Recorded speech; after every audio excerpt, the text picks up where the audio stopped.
तर वाल्मिक कराड नेमका कोण आहे? तर वाल्मिक कराड सुरुवातीला गोपीनाथ मुंडेंच्या कुटुंबामध्ये घरकाम करायचा। घरकाम करताना वाल्मिक कराडची धनंजय मुंडेंचे वडील पंडित अण्णा मुंडेंशी जवळीक झाली। वाल्मिक कराड पंडित अण्णा मुंडेंची सर्व कामं ऐकायचा आणि त्यामुळे दोघांचं नातं आणखी घट्ट झालं।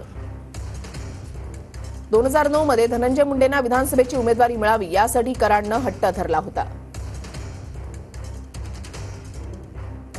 वाल्मिक कराड पुढे धनंजय मुंडेंचा जिवलग मित्र बनला।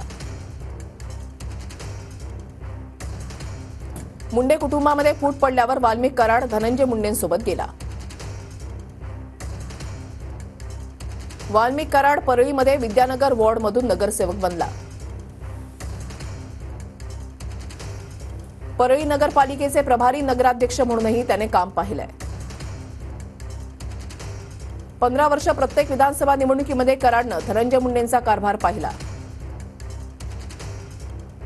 वाल्मिक कराड धनंजय मुंडेंसाठी प्रचार करायचा। गेल्या 25 वर्षांमध्ये वाल्मिक कराडवर एकूण 14 गुन्हे दाखल झालेत।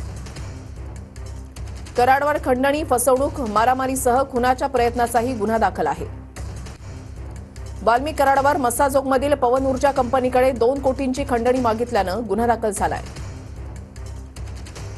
वाल्मिक कराड मस्साजोगमधील प्रकरणानंतर फरार आहे।